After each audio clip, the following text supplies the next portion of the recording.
Good evening and welcome to Tucker Carlson Tonight. For months, you could hear the word echoing from congressional offices and television studios all over Washington. Russia, Russia, Russia! The very people who spent 70 years making excuses for the Soviet Union were suddenly convinced that Russian agents had visited our shores in the dead of night to murder American democracy and install their puppet in our White House. Trump won because of Vladimir Putin. That was their claim. It seemed confusing to most people, but to our decadent and deeply unimpressive ruling class, the explanation made perfect sense. How else could their candidate, the candidate of both Nancy Pelosi and the Bush family, have lost last November's election? Well, the media assured them that would never happen. In fact, a year ago today, the New York Times ran this prediction, quote, Hillary Clinton has a 93% chance to win, and they believed it. When she didn't win, our elites assumed a foreign power must have intervened. No other explanation made sense to them. The only thing they lacked was evidence that it had happened. And so to find that, they told us we needed an immediate all-hands-on-deck investigation of Russian interference. So we got one. Boy, did we. It turned out to be one of the most comprehensive investigations of anything in the history of this country. The FBI kicked it off and was soon joined by a fully staffed Office of Independent Counsel, as well as both houses of Congress. Almost every media outlet in America jumped obediently on board, pouring massive resources into a news story that started to look a lot like a conspiracy theory. But ahead they went. An entire generation of non-Russian-speaking cable news hosts remade themselves into amateur criminologists. Remember that? The frenzy spun out of control. And soon, liberals weren't simply talking about a stolen election, but about war, actual war. If Russia is going to keep attacking America, then America really should fight back. There is an entire building in St. Petersburg filled with a Russian troll army, creating thousands of tweets, memes, news site comments, and flat-out fake stories designed not to take sides on any issue, but just to get us fighting about it. Hillary Clinton spent over $1 billion on the campaign, and the Russians beat her with 150 grand because they were able to turn Facebook into Fakebook. So you're accusing a nuclear-armed adversary of committing an act of war, and you're doing it purely in order to gain an advantage in a domestic political dispute? No normal person would do that. It's too reckless and crazy. Yet that's exactly what many of our leaders did, including, by the way, sitting members of Congress. They called it war, too. Mass hysteria does not even begin to capture this. We are living in a moment that makes the McCarthy era look reasoned and considered. At least Joe McCarthy was onto something real. There really were Soviet spies. There was no Russian collusion in last year's election. So how are all those investigations going? Well, the New York Times, to its credit, took a look at that this weekend. And it turns out that if the Russians got Trump elected, they left no trace of it. Even Senator Dianne Feinstein of California had to admit that after wasting untold time and money, her committee has not found evidence of collusion between Putin and the Trump campaign. The whole thing is a dry well, a crock, a fraud, a scam, a politically induced hallucination. It's totally nuts. A lot of people should be deeply ashamed of this. Not that they are, of course. But that doesn't mean we haven't learned anything. Robert Mueller's team of investigators apparently has found evidence of suspected wrongdoing by the Podesta Group, which you'll remember is a lobbying firm founded by Hillary Clinton's campaign chairman, John Podesta, and his brother, Tony. According to news accounts, the Podestas may have violated criminal law by failing to register as lobbyists for foreign powers. Not exactly the development Democrats were hoping for when they cheered Mueller's appointment as independent counsel. And then there's the ongoing Uranium One scandal, which has been explained in a series of devastating pieces by the Hill newspaper. Back in 2010, in a move that virtually nobody will now defend, the Obama administration allowed a Russian firm to gain control over about 20% of our uranium reserves here in the United States. Before the deal was approved, Obama's Department of Justice uncovered a massive Russian racketeering and bribery ring working to get control of that uranium. The Obama administration kept that information secret, even from Congress, and let that deal go through. Now, why would they do that? Did it have anything to do with the more than $100 million Hillary Clinton's family foundation took from Uranium One board members? She was the Secretary of State at the time. Maybe, just a guess. At some point, we'll find out for sure. And that's the upside of the hysteria over Russian collusion. Its unintended consequences will be fun to watch. Because when you make up a fake scandal, you never really know where it's going to go. Richard Goodstein has seen a lot of fake scandals. He's been in D.C. a long time. He's a lawyer who's advised both of Hillary Clinton's presidential campaigns, and he joins us tonight. Thanks a lot, Richard. Good to see you. Great to have you back. So I was thinking tonight as I was writing this, I was thinking, you know, Russia obviously is the greatest geostrategic threat we've ever faced in this country. I know that because I listen to the Democrats, all my neighbors. And I wonder if this has caused you to rethink the position that Democrats had for 70 years when the Soviet Union existed, where they made excuses for the Soviet Union and prevented, for example, missile defense from being built in this country. Are you rethinking that? Is anyone atoning for that? Because I watched it and that happened. Yeah, I don't think that's a fair characterization. Look, I think what this Uranium One scandal, and you'll pardon me if I put it like that, shows me that the people pushing this feel like the noose of Mueller is tightening. Because otherwise, no self-respecting person, based on the facts, not an ounce of uranium has been exported. The price of uranium has dropped by 2/3 since this deal was passed. And there's zero evidence, notwithstanding the fact that the Republicans controlled the House and the Senate and could have investigated to a fare thee well, not one stitch of evidence that Hillary Clinton had anything to do with it, didn't even know about it, nor should she have. Okay, so I agree with the last point, actually. The Republicans could have investigated, and they didn't. And that's a fair question, I would say.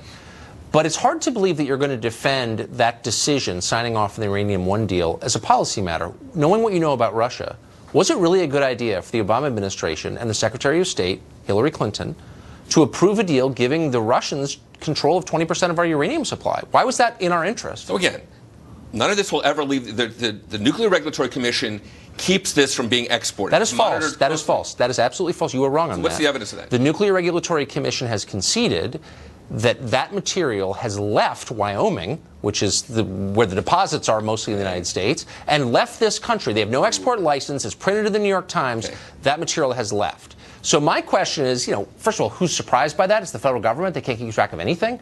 But why was this a good idea? Why did Hillary's office and the Obama administration sign off on giving the Russians a fifth of our uranium? Yeah. So again, I will tell you, I do not subscribe to your facts, and the evidence is that at our ports, the one thing we monitor for is fissile nuclear material. Yeah, it went through Canada. You can read the New York Times piece about it. But why was it a good idea to allow this, to sign off on this? So again, as your audience should know, there were 9, 10 different federal agencies that all had to sign off before the Obama administration agencies. Exactly. But they signed off. But why? Obama, of course. They did it because it was kind of, frankly, non-controversial for the same reason, frankly. But that's not a good reason. No, why was it a good idea? Why was it in America's interest to give a fifth of our uranium supply to the Russians, which you are now arguing constitute the greatest threat we face? First of all, again, a fifth has not left. If there's some that's left the country, a fifth hasn't. They have control of it. Why is that a good idea to give a hostile power 20% of our uranium supply? It's insane, no? So there's no shortage of uranium. That's uranium. That's why the price has dropped by 2/3. So it is a good idea, is that what you're saying? I'm saying the price has dropped.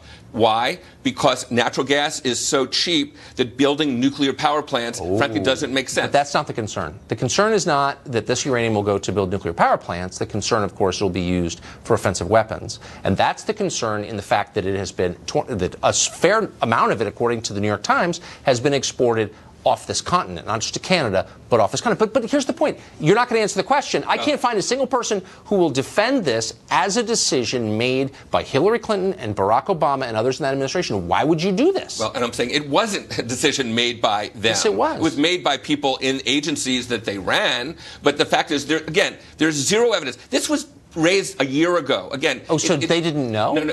How would Hillary Clinton not know if a Russian company was getting 20% of our uranium supply? What was she doing? And that is the central fact, conjured fact, that people who are promoting the story have to hold on to, that Hillary either was derelict in her duty or knew, and neither of which is the case. Why should she have known? Because the fact of the matter is, as this case in CFIUS, basically the foreign kind of law that deals with approving or not approving the export of material, that's not something that rises to the level of the secretary, whether her or Eric Holder or certainly the president. But what you just said does rise to the level of nonsense, because the guy who founded Uranium One was a board member on their family foundation board. He gave over $100 million to the Clinton Family Foundation. Right. So they just kind of didn't know. I think it was $150 million. Right.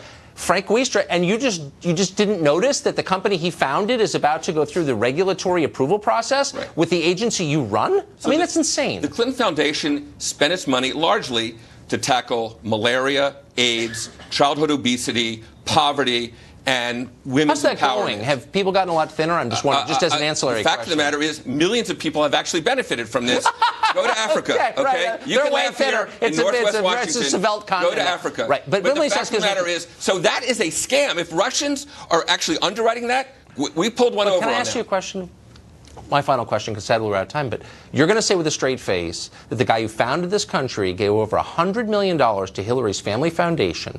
That company needs approval from her agency, and yet she was somehow unaware of this on a topic that's like inherently important to American national security. Right. And my answer is people in the State Department were under oath by Republicans in the House and Senate, and 201, there's been zero evidence to suggest it even got to her attention, let alone that, and again, she was one of 10. One of 10. And the fact that her husband was taking $500,000 in speaking fees from the Russians like 2 weeks before, that didn't come to her attention? Well, again, evidently it didn't, either that or you have sort of widespread, sort of examples of people. This is a tough one to defend, but I will give you about an A-. Most of that's for effort. That. For effort. Thank you, Richard. Thank you. They give everybody Wesleyan. Victor Davis Hanson is a fellow at the Hoover Institution over at Stanford. He's a professor emeritus at the University of California, Fresno, one of the smartest people in the state of California. Also author of The Second World Wars. He joins us now. Mr. Hanson, thanks for coming on. So, thank you for having me, Tucker. I think we can both agree, and any sober witness to this whole non-scandal over the past 11 months, I think would also agree, we haven't found collusion between the Putin government and the Trump campaign. What have we learned from this hysteria over Russia? Well, I think we spent 95% of our investigatory resources, congressional, independent media, political, and we came up with nothing on the collusion, where 95% of the narratives, whether it was the Steele dossier, which involved taking the Fifth Amendment behind closed doors to the Devin Nunes's House Intelligence Committee, or the unmasking and leaking, in which one member who was unmasking claims now that the numbers that were amassed did not match the times that she did it, in the case of Samantha Power. And now we have the Uranium One deal, we have the Podesta deal.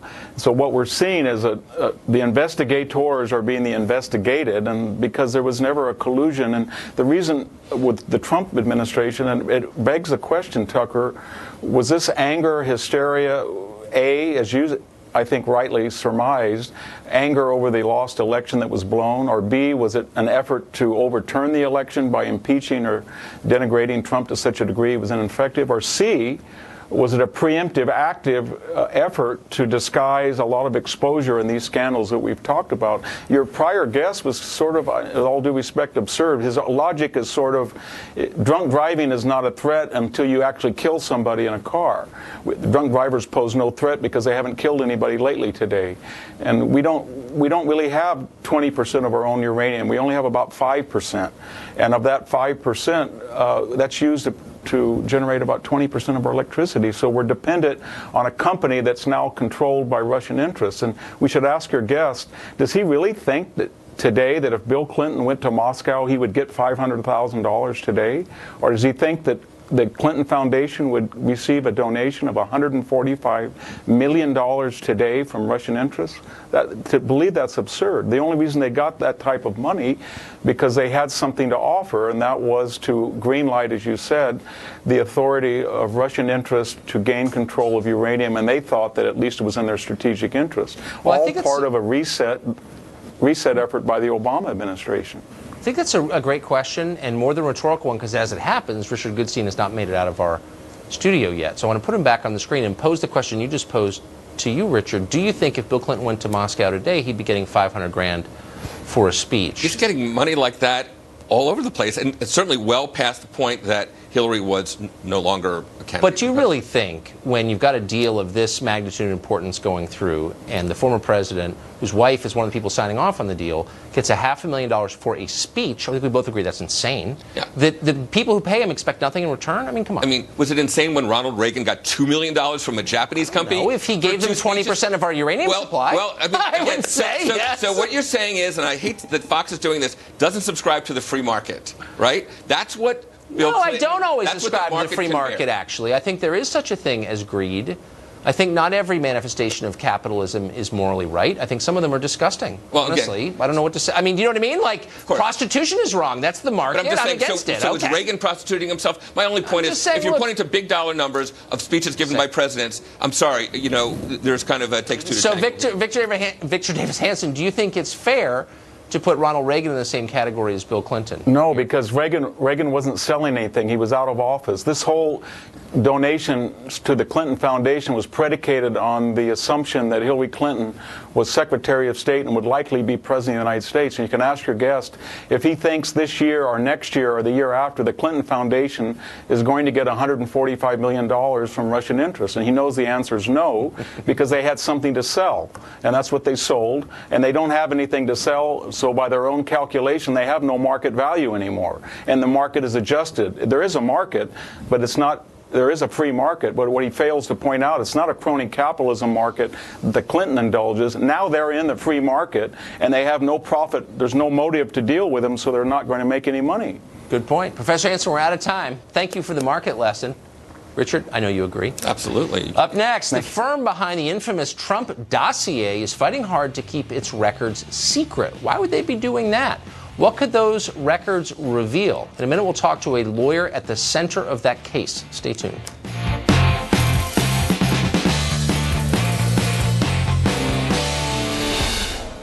Remember the Trump dossier, the mysterious, totally unverified document that was made public by BuzzFeed and included both scandalous allegations about Donald Trump as well as claims that the web company Webzilla was a front for Russian hacking of the DNC. It was like a parody of a scoop. It was so juicy it had to be true, except it wasn't. Since the dossier's release, Webzilla and BuzzFeed have been battling it out in court. Now, Fusion GPS, the company that may have created the dossier, is fighting efforts to open its books. This week, the company's executives pleaded the Fifth to Congress. Why would they do that? What could they be hiding? Is there an innocent explanation? Val Gervitz is a founding partner of Boston Law Group, which is representing Webzilla in all this. Val, thanks a lot for coming on tonight. So, this is one of those stories that is central to the Russia scandal and the hysteria around it. Maybe the most interesting thing we've seen in the 11 months of all of this, and yet it's undercovered by the press.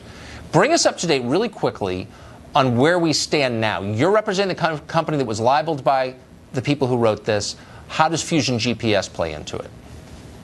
Well, Fusion GPS is the party that hired Christopher Steele, the British former MI6 spy who wrote the dossier.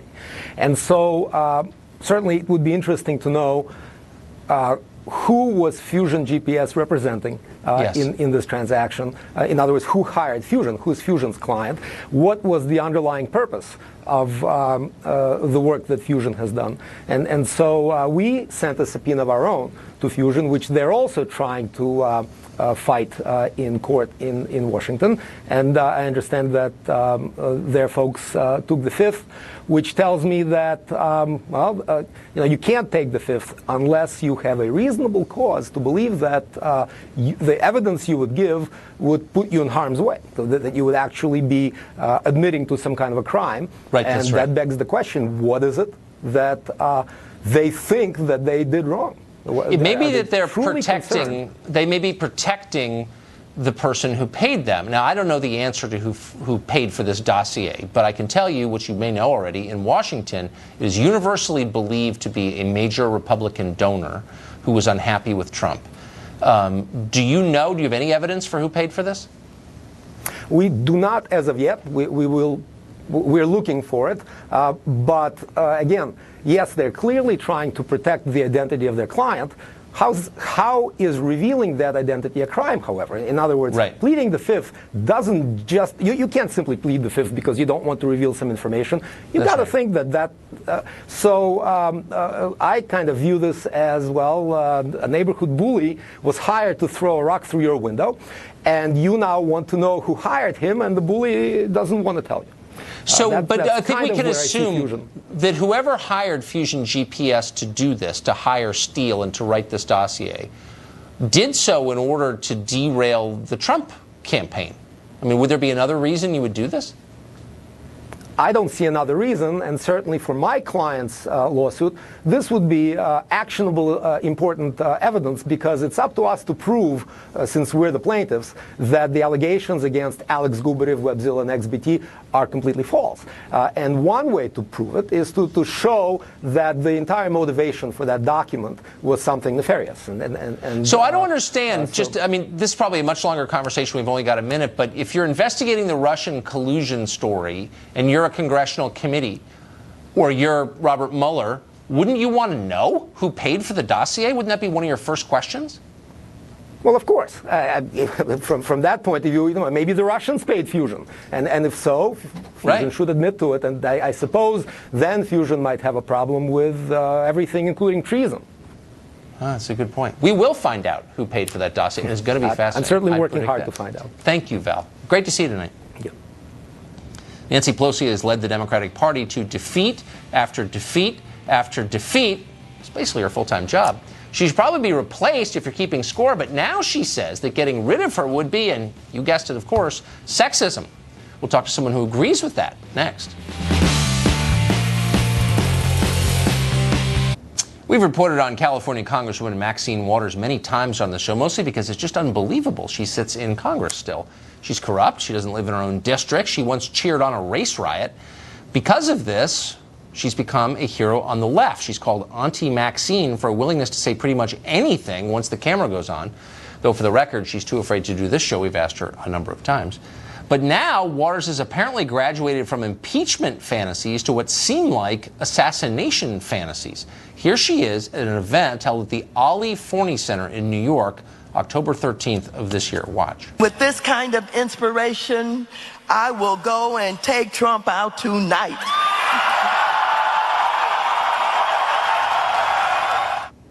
Now, we've called and emailed Maxine Waters' staff for comment on this to see if they can provide some additional context for the remark. Maybe we're misinterpreting. We're always open to that possibility. They haven't responded. Now, for some reason, most media aren't badgering Waters to explain. We know this because Waters was just interviewed 2 hours ago by MSNBC's Ari Melber. He didn't even bring it up. Now, imagine if this had been, I don't know, a year ago, and a Republican congressman had said, I look forward to taking out Barack Obama. How do you think that would have been treated? Well, Nancy Pelosi has taken the Democratic Party to 4 straight defeats in a U.S. House election. She'd played no small role in the party's defeat last November at the national level, which, as you know, was shocking to them. Perhaps at times she stepped down and give another leader a shot, but no. Pelosi says she's got to remain in office. She has to. Not for any reason relating to political vision or acumen. No, Pelosi deserves to stay in charge, she says, because she's a woman. The president invited us to dinner, and some of the cabinet members who were at the table, I was the only woman at the table, and that's why I have to stay there, to be the one of the top women, top people at the table. Kathy Aru is the publisher of Catalina Magazine. She joins us tonight to explain what exactly Nancy Pelosi meant. Kathy, thanks for coming on. Thanks for having me. So she says, you need me because I'm a woman. I mean, leaving aside the fact that there are a lot of women to choose from in the Democratic caucus on the Hill, why is her gender central to her job? That's not the only reason she said she's going to be there. She's been in political power for 30 years now. She's a great leader. She's great at what she does. She's a wonderful role model for women. So she didn't exactly say that she can be the only woman at the table, but she happens to be the only woman at the table. She said it's important that I'm a woman. It is important that there's a woman at the table. Why is that important? Well, because of the demographics of this country. 51% of the country are women. We should have the demographics of our politics look like our country. No, that's not true. What, according to modern progressive orthodoxy, there are 63 separate genders. Now, it's not just men and women. It's not binary, Kathy. I don't know if you're keeping up with this stuff, and I'm dead serious. This is, I mean, I think it's insane, of course, but you're required to believe it. So if there are 63 separate genders, then we should have them all at the table. We should Okay, have yeah, many but genders then at the why table. does the same old, like, man, woman, why not give someone from another gender a shot? Fabulous. We should, Okay. and we should start Why with are we having her trying? at the table, and let's invite the other genders at the table. But let's keep Nancy Pelosi. She is smart. She is great at what she does, and the players on her team want her to lead the team. They want her to be the captain. The DNC no. chair supports her. The chairman supports her. Her caucus supports her. But That's you know, why she's there. But in real life, look, I mean, she held her Democrats together for the health care vote in the first Obama term. That was impressive. I agree with that. Very. Yeah, it was. Republicans can't do that. No, they can't. You're right. And she lost a historic number of seats for doing that. But she did a good job there. She's had no victory. She's had no victory since then. And you know as well as I had talked to a congressman about it today, she's not going to get the 218. If Democrats win in the midterm, she's not going to be reelected speaker because she's failed. Again and again and again. Everyone knows, in D.C. knows, that those losses cannot be blamed solely on Nancy Pelosi. I don't think There's so many solely. other factors that play into that. Okay. But, I mean, look, pulling the woman card is a little bit weird to me since we live in a moment where we are told, as a matter of official orthodoxy, my kids learn this in school, that you can change your gender just by saying so. So in a world where you can change your gender just by saying so, why is it important to be a specific gender?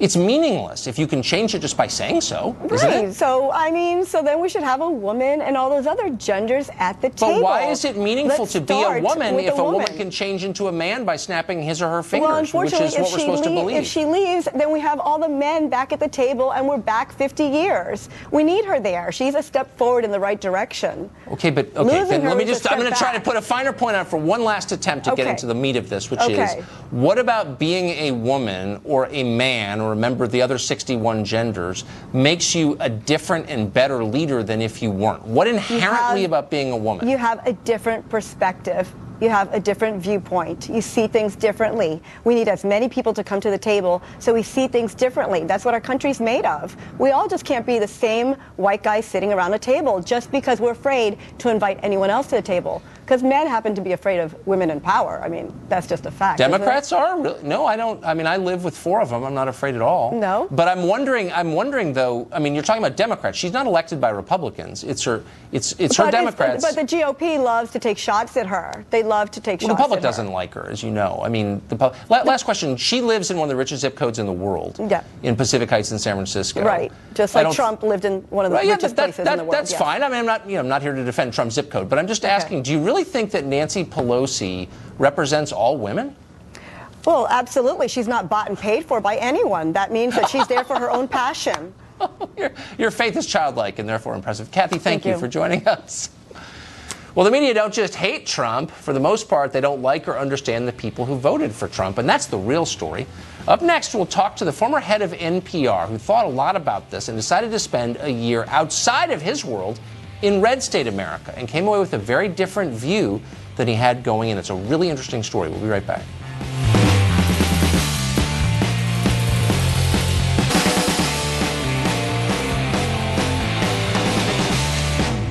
President Trump has an unlikely semi-defender these days, former President Jimmy Carter, who's, I think, 94. The former president told the New York Times that, quote, the media have been harder on Trump than any other president, certainly that I've known about. A big driver of that hostility could be an unprecedented divide between the American media and the country they write about. Ken Stern was CEO of NPR, National Public Radio, and a distinguished member of the liberal bubble himself. As a longtime Democrat, he realized he didn't know that many conservative Republicans, so he did what no one ever does, and he spent a year traveling the country to meet people who think differently from him on their own terms. He's got a brand new book out, which is excellent, about that experience called Republican Like Me, How I Left the Liberal Bubble and Learned to Love the Right. Ken Stern joins us tonight. What does your family say when you said, I want to get out there and meet people who vote differently? They thought I was crazy. Yeah. So, I live on a nice Democratic street in Washington, D.C., and my house is 100% Democrat. My wife and 10-year-old son were not too approving of this notion, and I suspect my neighbors weren't either. But I went out and really saw a world that I didn't know of. It was a remarkable experience. I learned tons about Republicans, about the country as a whole. And that's really the source of the book. And it was boy. I mean, we do this segments like this all the time on the show about the divide, and increasingly, no one ever talks to anybody they disagree with. What were your first impressions of this new world? So one of the impulses for the book was the notion that we've actually become much more geographically and culturally divided than before. We have, 10 years ago there were about 1,000 landslide counties that one party or another won by 20% or more. This time around there was 2,500, about 60% of the country. We're increasingly dividing ourselves so that one side doesn't know the other. I think going in I had the typical Democratic attitude, not very flattering towards Republicans, but I sat in churches. You sent me pig hunting in Texas. That was my recommendation. It was. It was a great recommendation. Did you meet any liberals pig hunting in Texas? Pig hunting in Texas? Maybe the pigs, but no one else. It was just a remarkable experience. I met people who I would never have met otherwise, who had led remarkable lives, who served their communities, who had, I think, deep thoughts about the way their communities and their government should work. And I learned a ton from them, and that's really the experience. The funny thing is, when you told me about this book, I think it was a couple of years ago, I thought it was a really cool idea. Now it seems like a completely radical idea that no one would ever do. How do you think, having done this and been in the media for so long, this divide affects the way that we cover news? It seems like most people who work in the press are from one America, but not the other. Yeah, I think it's a fair criticism. And I think, so I was at NPR for a long time, and I knew, and I still know, that the people there try to tell a balanced story. Yeah. But what I never gave credit for until this time is that they live inside a certain bubble. We all do. And it drives what stories they think are important, what sources they look to, how they think about the story, and it's an enormous challenge, I think, for media, because it means that they don't tell the stories of half the country. And I think that's really what's missing from mainstream media. I think that's right. There's very little cultural diversity. Yeah. So I actually learned something as someone who's spent his life hunting around guns. I didn't know how often guns were used defensively by law-abiding people in this country until I read it from you. Yeah. So it's an interesting thing. For all the issues I plunged into, climate change, poverty programs, and guns, I really learned a lot from experts I would normally talk to. Yes. I talked to John Lott about guns and learned an enormous amount from him. And the biggest thing, and I'll get to defense of gun use, is, look, gun homicides in this country have gone down by over half over the last 20 years, as the number of guns in this country have gone up. We spend time talking about gun control, but we don't actually talk about the things that actually drove gun homicides down over the last 20 years. Why don't we talk about that more? The interest of the story, I didn't even know the term defensive gun use before this. And the Department of Justice estimates it happens 60,000 times a year. There's a Florida State study that says about 1 million times a year. But a lot. It happens either way, high end, low end. It happens a lot, and I actually found stories. I told one of them in the New York Post this week about how people use guns to protect themselves. It's just an important part of the gun story that just isn't spoken about very much. You wrote about a store clerk who repelled a robber with gunfire, walks out, knocks the guy down with a bullet, cigarette in his mouth, and says, "Castle Doctrine, baby." Yeah, it's like a modern day Clint Eastwood. It was an unbelievable story. Ken Stern, what a great book, and good for you for doing that. I don't know anybody else who would do that in your world. Thank you. And thank you, Tucker, for your help with the book. Oh, man, I love it. California is about to punish people more harshly for using the wrong pronoun than for deliberately spreading disease. Is that unwise, or are we just not woke enough to understand? Are you woke enough? That's next segment. Stay tuned.